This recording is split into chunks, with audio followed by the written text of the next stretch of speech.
Marcos, busquemos el capítulo número 9.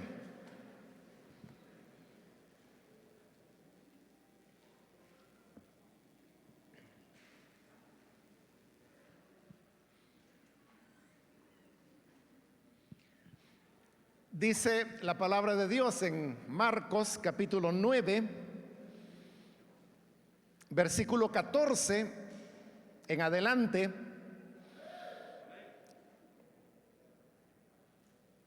Cuando llegaron a donde estaban los otros discípulos, vieron que a su alrededor había mucha gente y que los maestros de la ley discutían con ellos.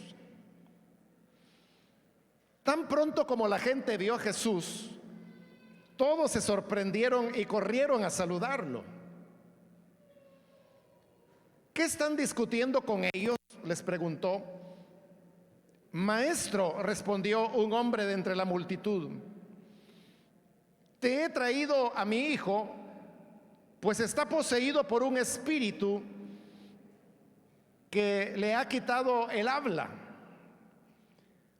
Cada vez que se apodera de él, lo derriba, echa espumarajos, cruje los dientes y se queda rígido. Les pedí a tus discípulos que expulsaran al espíritu, pero no lo lograron. Ah, generación incrédula, respondió Jesús, ¿hasta cuándo tendré que estar con ustedes? ¿Hasta cuándo tendré que soportarlos? Tráiganme al muchacho. Así que lo llevaron. Tan pronto como vio a Jesús, el espíritu sacudió de tal modo al muchacho que éste cayó al suelo y comenzó a revolcarse echando espumarajos. ¿Cuánto tiempo hace que le pasa esto?, le preguntó Jesús al padre. Desde que era niño, contestó. Muchas veces lo he echado al fuego y al agua para matarlo. Si puedes hacer algo, ten compasión de nosotros y ayúdanos. ¿Cómo que si puedo? Para el que cree, todo es posible. Sí creo, exclamó de inmediato el padre del muchacho. Ayúdame en mi poca fe. Al ver Jesús que se agolpaba mucha gente, reprendió el espíritu maligno. Espíritu sordo y mudo, dijo, te mando que salgas y que jamás vuelvas a entrar en él.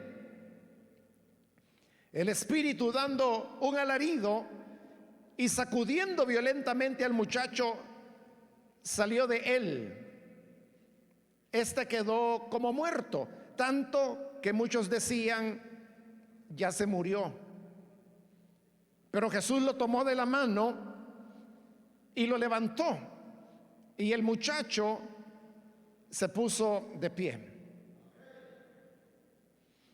Amén. Hasta ahí vamos a dejar la lectura. Hermanos, pueden sentarse y no vaya a cerrar su Biblia, porque vamos a estarla utilizando para que pueda usted comprender acerca de, por lo menos, lo que es la parte de la introducción. Tenemos aquí, hermanos, un relato, o que por lo menos pues aparenta ser un relato.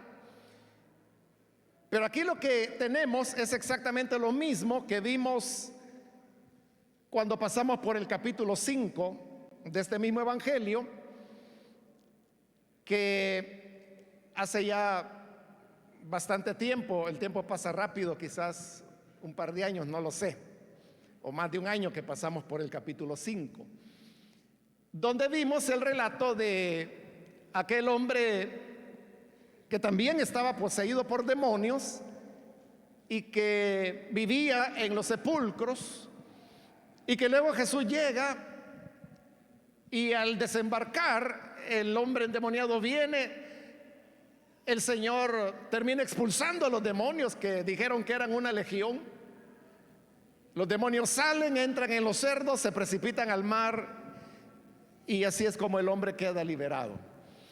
Cuando pasamos por ahí, por ese capítulo 5, hice referencia, hermanos, a que lo que tenemos ahí es la fusión de dos relatos. En ese caso eran dos versiones que relataban el mismo hecho milagroso del hombre geraseno al cual el Señor había liberado. Y decíamos que Marcos había partido de dos fuentes, es decir, las dos versiones del relato estaban escritas. Y sabemos que estaban escritas porque es evidente que él estaba tomando una parte de un escrito y otra parte del otro, y por eso es que al juntarlo quedaban ciertas fisuras, decíamos, que permitían evidenciar que había ocurrido exactamente eso, de dos relatos hacer uno. Lo mismo ocurre en esta porción que hoy acabamos de leer. Y quizás antes de entrar a esos detalles, hermanos, solo recordarles que dijimos en las últimas dos oportunidades que estos son tres relatos que se ubican todos en la montaña donde el Señor se transfiguró. El primero de los relatos es en la cumbre de la montaña, que es la transfiguración. El segundo relato fue el que vimos en la última oportunidad y es a mediados, digamos, de la montaña, porque dice que el Señor venía descendiendo con sus discípulos cuando se dio la conversación sobre la venida de Elías. Y el tercer relato es el que hemos leído hoy, cuando ya el Señor está en las faldas del volcán digo, pero en montaña, y encuentra, según dice allí, una multitud, y ahí está el hombre que ha traído a su hijo porque está atormentado por un demonio. Bien, habiendo hecho eso, hermanos, ahora, como le estaba diciendo, aquí en este relato lo que tenemos es algo parecido a lo del capítulo 5, y es que nuevamente de dos fuentes escritas, Marcos las toma para poderlas fundir en un solo relato, solo que aquí hay una diferencia. La diferencia es que allá en el capítulo 5 eran dos versiones del mismo milagro, de la misma liberación del hombre geraseno. En cambio aquí no, aquí tenemos dos relatos escritos, pero de dos liberaciones diferentes que el Señor hizo, y que Marcos trata de fundirlas en un solo relato. ¿Por qué trata de unirlas? Eso lo vamos a ver un poco más adelante. Lo único que tienen en común los dos relatos es que se trataba de un niño, más o menos pues era como un puber, 13 años más o menos por ahí tenía el hijo de este hombre, que está endemoniado, y en ambos casos se trataba de un espíritu que producía que el niño estuviera mudo. No era que el demonio fuera mudo, porque como lo vemos en el relato y en el momento de la expulsión, dice que el espíritu gritó cuando salió del muchacho. Es decir, que él sí podía hablar, pero su presencia dentro del cuerpo del muchacho le producía a él mudez. Entonces, ¿por qué sabemos que son dos relatos diferentes? Igual, por lo mismo de lo que descubrimos en el capítulo 5, y es de que hay ciertas fisuras, y sobre todo el tema de las repeticiones, que es el que deja ver que se trata de dos relatos separados, y en este caso, como le digo, de dos liberaciones distintas, porque vamos a ver que se describen informaciones diferentes en cada uno de los dos relatos. Y de nuevo, ¿cómo sabemos que fueron relatos escritos? Muy sencillo, y es porque si yo oigo que una persona me relata la liberación de un muchacho y oigo a otra persona que me cuenta otra liberación de otro muchacho que Jesús hizo, entonces yo lo que tengo son dos relatos, pero verbales. Entonces, si yo lo que quiero es escribirlos, entonces lo que yo voy a hacer es procesar la información que me han dado, reelaborarla y escribirla. Y no se va a notar, porque soy yo el que he recibido información de dos fuentes diferentes, pero que yo estoy uniendo. Pero al ser escrito es diferente, porque al ser escrito uno lo que está haciendo es copiando lo que dice este relato y lo que dice el otro. Y en ese afán de copiar, inadvertidamente voy a dejar elementos como el de las repeticiones o como el de los aspectos diferentes que cada relato tiene.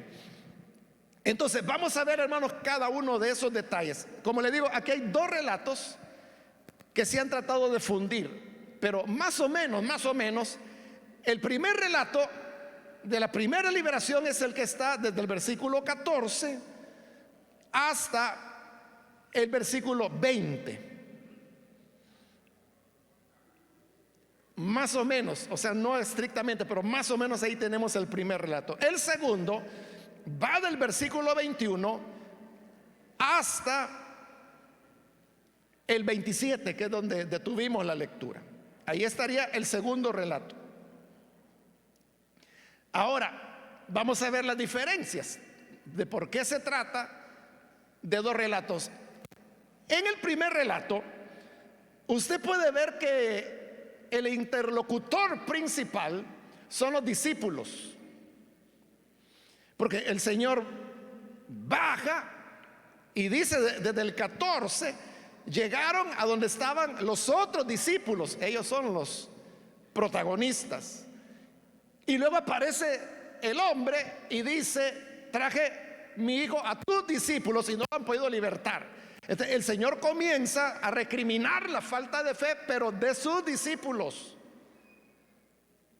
porque ahí es cuando le dice en el 19: generación incrédula, ¿hasta cuándo tendré que estar con ustedes? ¿Hasta cuándo tendré que soportarlos? Tráiganme al muchacho. Se los está diciendo a los discípulos. Entonces, es un diálogo entre Jesús y sus discípulos. Pero en el otro relato, que como le dije comienza en el versículo 21, no se vuelven a mencionar los discípulos, sino que ahora el interlocutor es el padre del muchacho.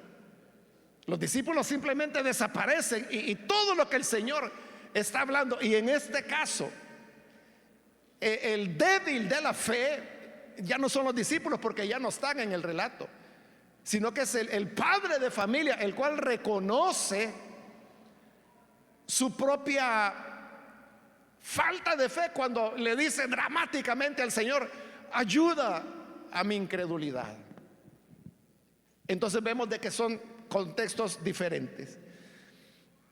Otra diferencia que podemos encontrar entre los dos relatos es que cada uno de los muchachos presentaba síntomas diferentes de su posesión. En el caso del primer relato, usted puede ver en el versículo 18 cuáles son los síntomas. Dice el 18: cada vez que se apodera de él, es decir, el espíritu, lo derriba, echa espumarajos, cruje los dientes y se queda rígido. Esa es la descripción de los síntomas que presentaba el muchacho del primer relato. Usted puede ver que básicamente podríamos resumir esos síntomas en que él experimentaba como una especie de convulsiones y que terminaban en que él se quedaba rígido. Pero hoy veamos en el segundo relato cuáles son la sintomatología. Versículo 22, ahí es el padre el que está hablando y dice: muchas veces lo he echado al fuego y al agua para matarlo. Aquí no hay convulsiones, sino que aquí lo que hay son intentos suicidas Así se manifestaba el demonio en este niño o muchacho.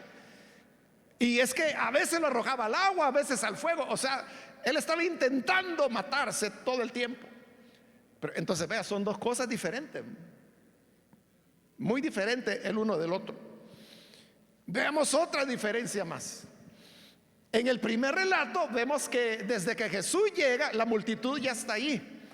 Dice el 14: cuando llegaron a donde estaban los otros discípulos, vieron a su alrededor, había mucha gente, es decir, la multitud ya estaba ahí.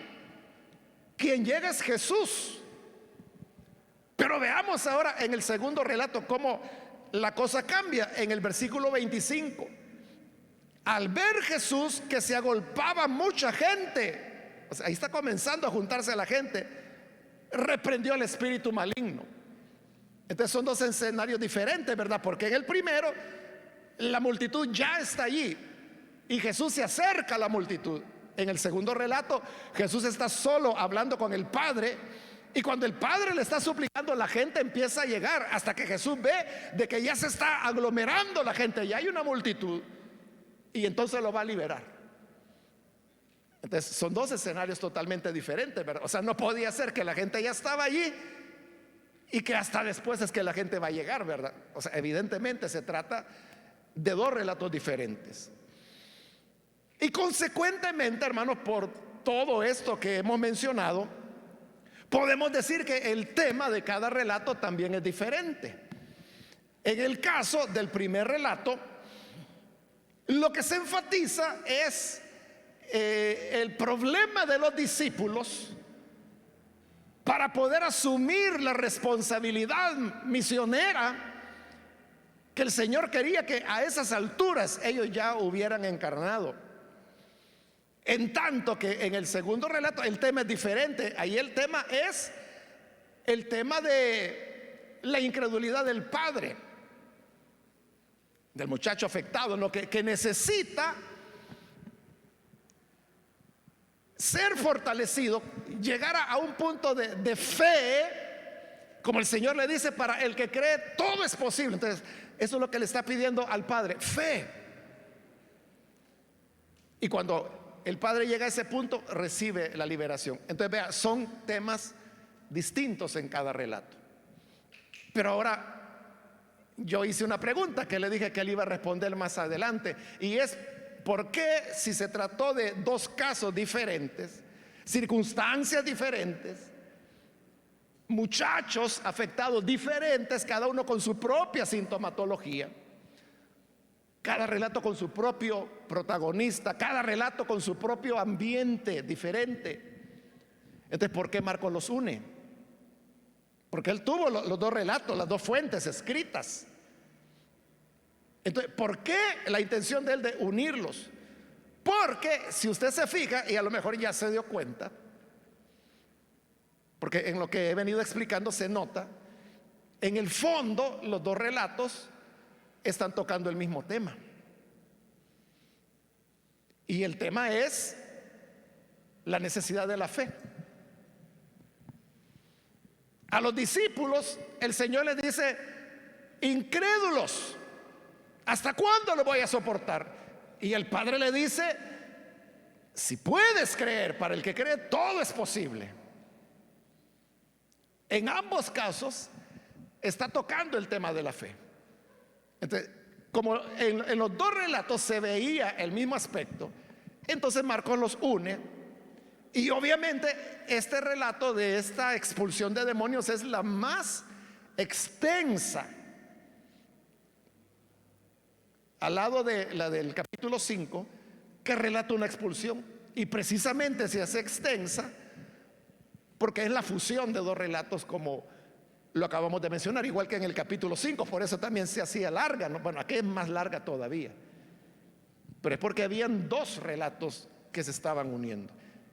En el caso aquel, como le dije, dos versiones del mismo hecho. Aquí no, son dos relatos de dos hechos diferentes, pero que dejaban una enseñanza similar. Entonces, por eso es que Marcos las une. Entonces, eso es lo que tenemos que tener en mente a la hora de leer el pasaje y sacar sus enseñanzas. Y es que lo que se nos quiere enseñar y lo que Jesús enfatizó en las dos oportunidades es la importancia de tener fe en el Señor, creer que Él puede hacer lo que Él ha dicho que hará. Con eso en mente podemos ahora comenzar a entrar en el texto y vamos a avanzar, hermanos, hasta donde el tiempo nos lo permita. Entonces comienza en el 14. Cuando llegaron a donde estaban los otros discípulos, vieron que a su alrededor había mucha gente y que los maestros de la ley discutían con ellos. Es interesante la mención que se hace ahí de los maestros de la ley, porque no vuelven a aparecer en todo el relato. Entonces, algunos han pensado que el hecho de colocar allí a los maestros de la ley es por lo que Jesús va a enseñar en el fondo de todo, que es el tema de la fe, de creer, que era una cosa que los maestros de la ley no tenían. Versículo 15: tan pronto como la gente vio a Jesús, todos se sorprendieron, como que no estaban esperando que el Señor llegara, y corrieron a saludarlo. Jesús había visto de que antes que él llegara, la multitud estaban discutiendo. Ahí había una discutidera y les pregunta, versículo dice: ¿qué están discutiendo con ellos? Les preguntó. Ahí está hablando a los discípulos, les está preguntando qué están discutiendo. Y no responden los discípulos, sino que es el hombre que dice en el 17: maestro, te he traído a mi hijo, pues está poseído por un espíritu que le ha quitado el habla. Cada vez que se apodera de él, lo derriba, echa espumarajos, cruje los dientes, se queda rígido. Les pedí a tus discípulos que expulsaran el espíritu, pero no lo lograron. Ahí llegamos ya, hermanos, al punto que diríamos es como la crisis que presenta este relato, y es de que el hombre ha traído a su hijo para que los discípulos puedan liberarlo, y los discípulos hicieron su mejor esfuerzo, pero no lo han logrado liberar. Entonces, esto provocó una discusión que era la discusión que tenían cuando Jesús llega, y por eso le están diciendo: lo que ocurre es que traje a mi hijo y tus discípulos no lo han podido libertar. Ahí es cuando Jesús se molesta y dice en el versículo 19: ah, generación incrédula, ¿hasta cuándo tendré que estar con ustedes? ¿Hasta cuándo tendré que soportarlos? Recordemos que Jesús ya había anunciado que él habría de morir y que ya no estaría más con ellos. Y después de este relato viene el segundo anuncio que Jesús hará de su muerte.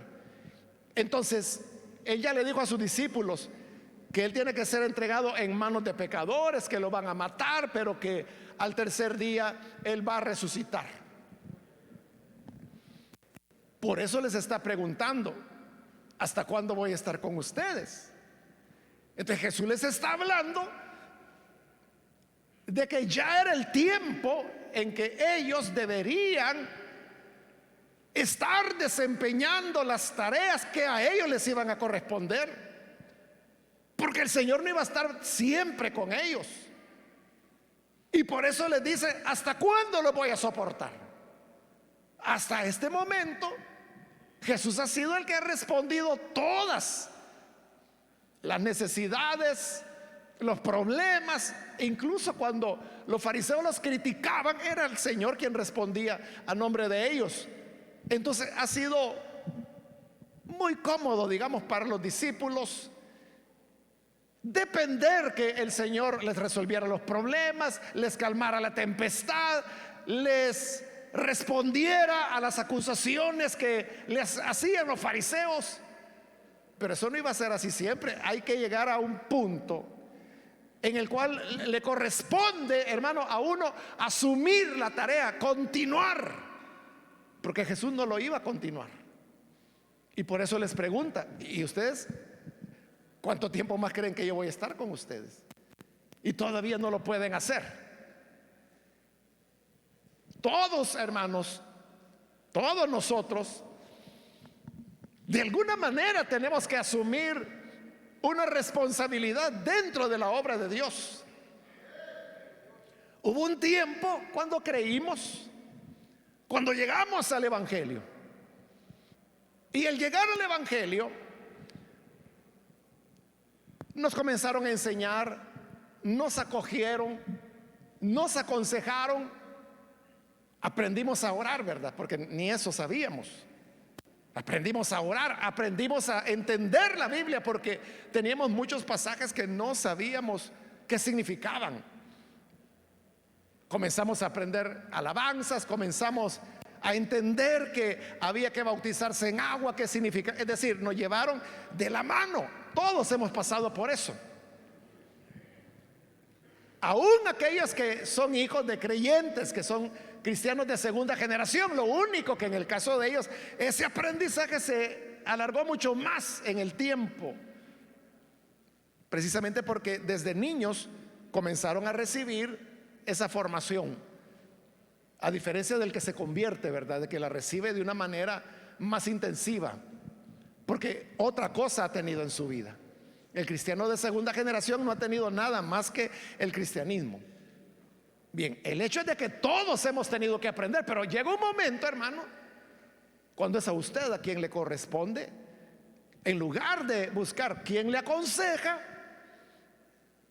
usted asumir la responsabilidad de aconsejar a otros. Y puede ser que hay un momento en que en lugar de venir a sentarse a escuchar, le corresponde a usted comenzar a enseñar a otros. Quizá llegó, como dije, como llegamos todos, ¿verdad? Aprendiendo, pero ya le piden que sea líder, que sea supervisor, que haga aquí, que haga allá, que cumpla este privilegio, aquel otro, y comienza a recibir responsabilidades dentro de la obra de Dios. El reclamo que el Señor está haciendo aquí es de que para esas alturas ellos ya deberían asumir esas responsabilidades y ejecutarlas bien. Pero no era así, no podían echar fuera el demonio del muchacho. Bueno, el Señor todavía estaba allí, ¿verdad? Y qué bueno que más adelante, como lo vamos a ver, los discípulos le van a preguntar al Señor: ¿y por qué no pudimos? O sea, tratamos, Señor, hicimos de nuestra parte todo, pero ¿por qué no pudimos? El Señor tendrá que darles una enseñanza, porque lo tenían todavía. Pero ¿y qué cuando Él ya no estuviera? El punto, hermanos, es de que usted no sabe cuándo tendrá que asumir responsabilidades. No sabe cuándo será el momento en que quizás le va a caer de repente.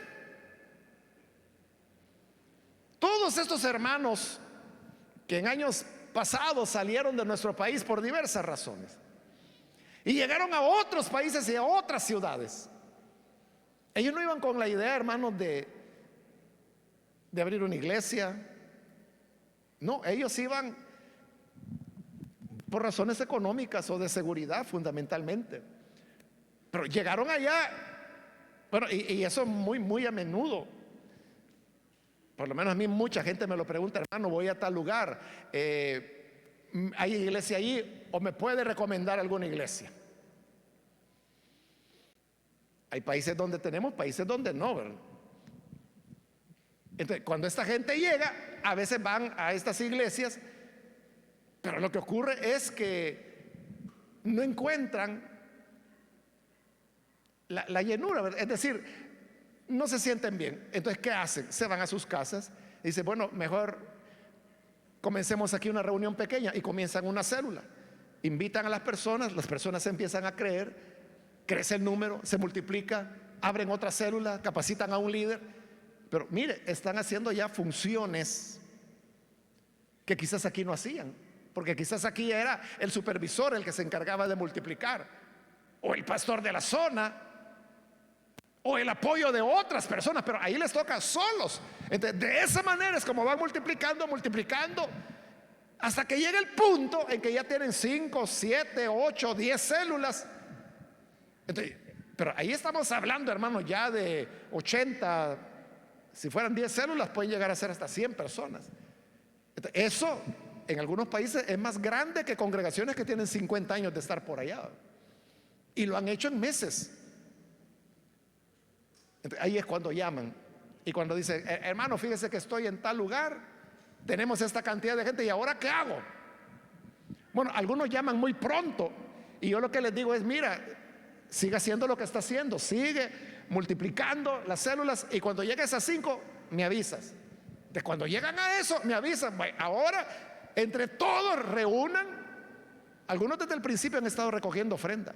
Entonces con eso renten un local para el día domingo y comiencen a reunirse. Y así nació una iglesia y otra y otra. Y esos hermanitos que se fueron, como le digo, a trabajar o huyendo de que los mataran, hoy son nuestros obreros, hoy son nuestros pastores. Claro, el Señor le da la medida de gracia a cada uno. Tenemos allá, hermanos, un hermano pastor que tiene una iglesia de 9,000 personas. Tenemos otro que tiene como 2,000. Y así, es muy variado. Y hay muchas iglesias que son de 100, 200, 500 personas, por ahí. Pero ellos no tenían en mente hacer eso. No se prepararon para eso. Pero la cuestión, hermanos, es de que la preparación no viene porque usted necesariamente tenga que hacer algo sistemático para llegar a ser un obrero. Lo que ocurre es que en eso que usted hace, en el hecho de ser líder, en el hecho de ser anfitrión, en el hecho de ser anfitrión, en el hecho de ser supervisora, en el hecho de venir a la iglesia, en el hecho de oír todas estas enseñanzas. Como muchas veces yo le he dicho a varios hermanos que me dicen, mire, y la misión no tiene seminario. No tenemos por ahora. Y me dice, ¿y entonces cómo puedo aprender? Asista a los cultos, le digo yo. Es que eso es real. Y yo le digo, mire, yo le aseguro que la enseñanza que va a recibir en la iglesia está muy por arriba que la enseñanza que se pueda recibir en un montón de seminarios e institutos bíblicos que hay. Entonces, aquel que viene con ese deseo de aprender, que quiere conocer la palabra de Dios, que quiere tener una relación más estrecha con el Señor, lo tiene todo. Entonces, ¿qué le falta? Lo que Jesús les está diciendo. ¿Cuándo lo vas a hacer? ¿Hasta cuándo piensan que yo voy a estar con ustedes? ¿Hasta cuándo voy a tener que estarlo soportando? Si esto ya deberían hacerlo.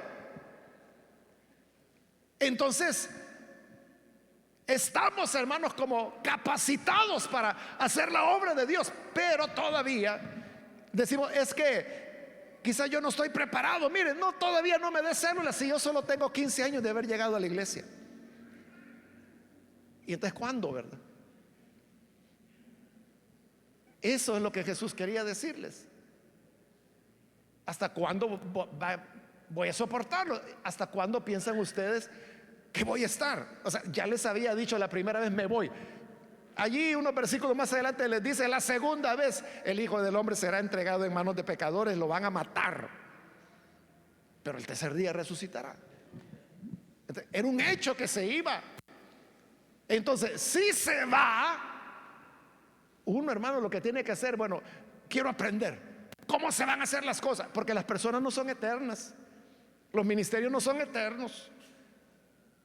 Entonces llegará un momento cuando a nosotros nos corresponde asumir responsabilidades, y eso es lo que Jesús les recriminaba, que no lo habían logrado.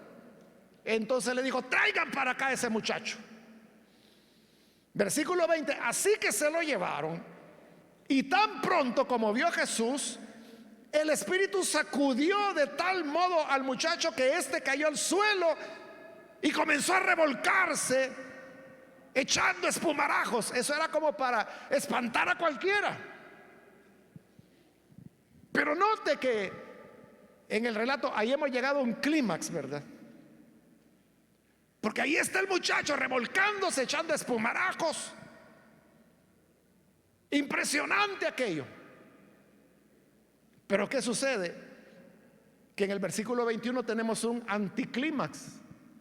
Porque después de que el relato ha llegado a esa cumbre, de repente baja, porque el Señor empieza a platicar con el padre y le dice: ¿cuánto tiempo hace que le pasa esto? Si usted ha estado viniendo a este estudio de Marcos y ha estado escuchando, usted sabrá que estos relatos de liberaciones básicamente son tres momentos, ¿verdad? El momento de la presentación de la situación, un clímax y luego la liberación. Pero entonces aquí que tenemos planteamiento de la situación, un clímax y luego que un anticlímax, o sea, se cae el relato. ¿Por qué se cae? Porque aquí está terminando el primer relato. Y lo que hizo Marcos es que separó el desenlace del primer relato para unirlo con el desenlace del segundo. Es decir, que lo movió, ya le digo a dónde,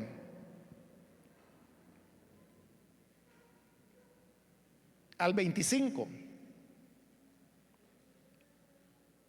Al versículo 25 empujó el relato del desenlace del primer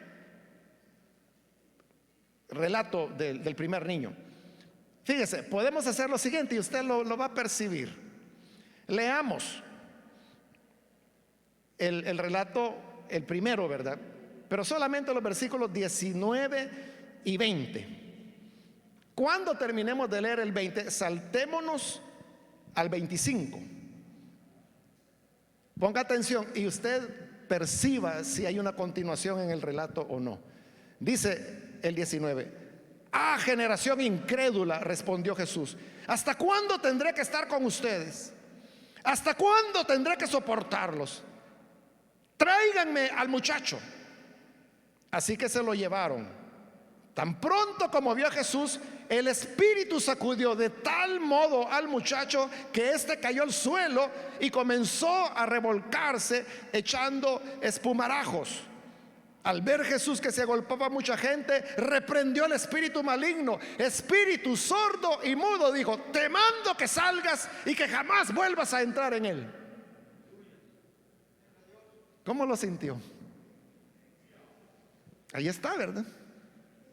Ahí está claro. Así era el relato número 1.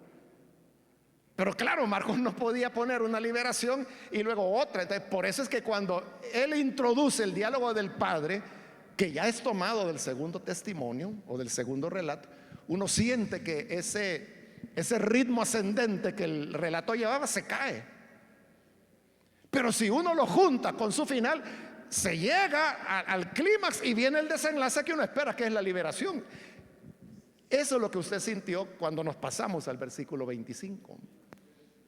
Bueno, esa es otra evidencia de que son dos relatos diferentes, que si se lo hubiera explicado al principio hubiera sido más difícil entenderla, pero hoy que estamos acá pues se ve con claridad.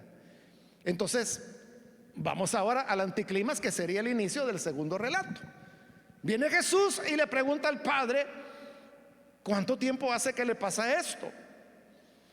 Desde que era niño, contesta el padre. Y en el 22 le dice la sintomatología: muchas veces lo he echado al fuego y al agua para matarlo.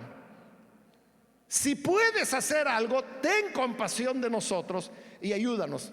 Es decir, que cuando le describe los síntomas, como dijimos, es diferente al primer niño. Son casos diferentes. Pero aquí viene ya el tema del segundo relato. Es cuando el padre le dice a Jesús: si puedes hacer algo, ten compasión de nosotros y ayúdanos. ¿Cuál es el tema aquí? Que es, hermanos, ¿cómo les puedo decir? Un balancearse o un ir y venir entre la duda y la fe, entre la duda y la fe. Si el hombre había traído a su hijo Jesús, es porque creía Pero aunque creía, hoy le está diciendo: si puedes hacer algo. Es decir, él no sabe si puede o no puede hacerlo, pero si puedes, por favor, hazlo. Jesús percibe esa falta de fe y dice en el 23: ¿cómo que si puedo? O sea, aquí el punto no es que si puedo o no puedo. Para el que cree, le dice, todo es posible. Y ahí Jesús está sacando el tema, que es el mismo, el de los discípulos. Aquí es cuestión de fe. Que si tú crees, yo de poder puedo. Esa pregunta ni se pregunta. Lo que vamos a preguntar es: ¿tú crees? Y este hombre que se tambalea entre la duda y la fe, le dice en el 24: sí creo. Lo cual es fe, ¿verdad? Pero inmediatamente le añade: ayúdame en mi poca fe. Ahí lo tiene otra vez, ¿verdad?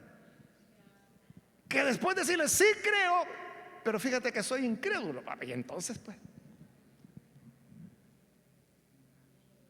Pero hermanos, no debemos extrañarnos del hombre y mucho menos criticarlo, verlo de mal. Es que así somos nosotros muchas veces.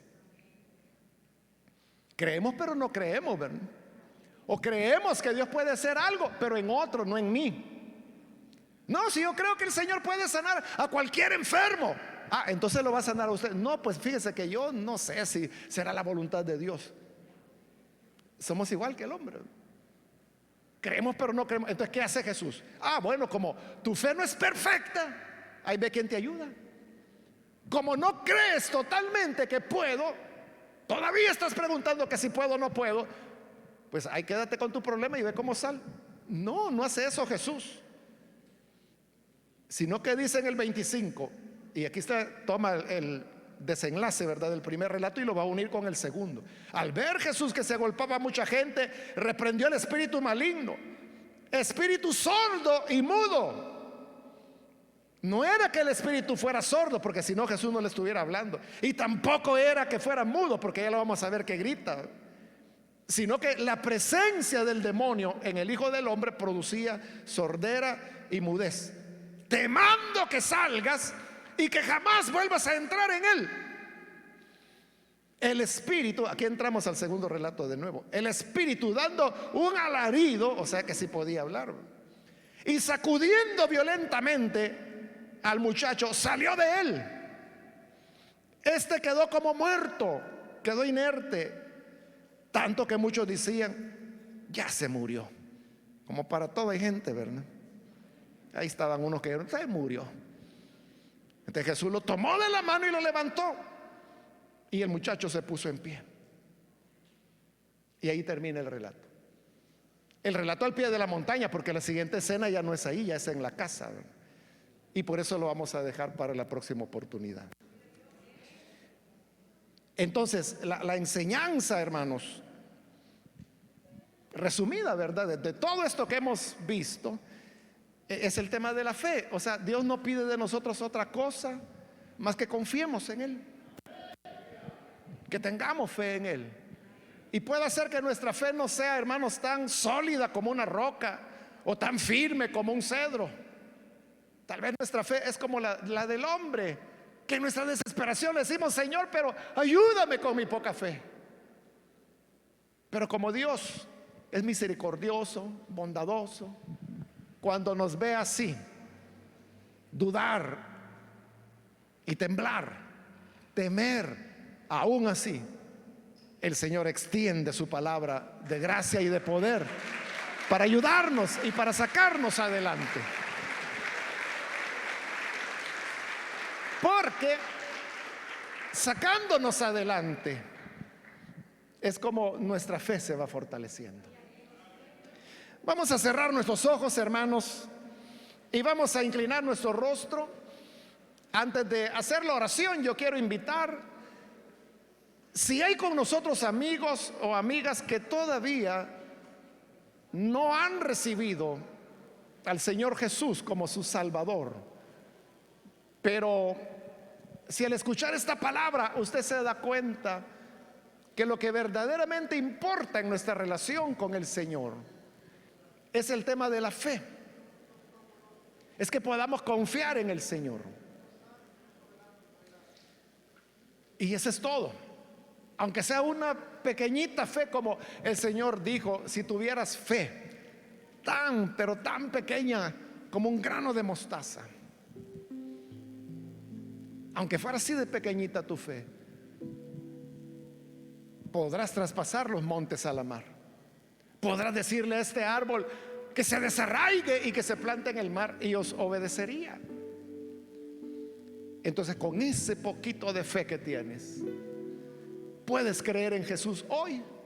Y si quieres hacerlo, levanta tu mano en el lugar donde te encuentras. Cualquier amigo o amiga que hoy necesita creer en el Hijo de Dios, ¿puede levantar su mano, por favor? Para nosotros saber que hay alguien y así poder orar por usted. ¿Hay alguna persona, algún amigo, amiga que por primera vez viene al Hijo de Dios? ¿Puede levantar su mano? Y vamos a orar por usted. Quiero invitar también, si hay algún hermano que se ha alejado del Señor, pero hoy necesita reconciliarse, levante su mano también y hágalo en este momento, porque voy a orar ya. Pero si usted quiere aprovechar la oportunidad de reconciliarse o de recibir a Jesús por primera vez, levante su mano en este momento.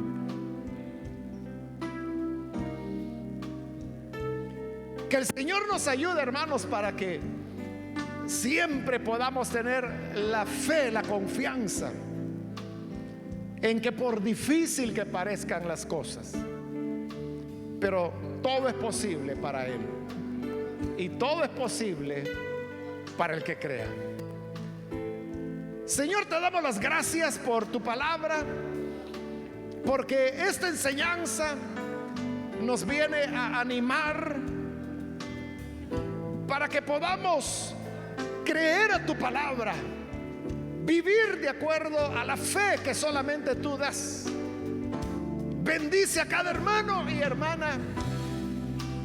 Danos una dosis de fe generosa, de tal manera que, sabiendo que tú sí puedes, nosotros no solo creamos, sino que además asumamos el papel y las responsabilidades que tú deseas que ya estemos nosotros ejerciendo.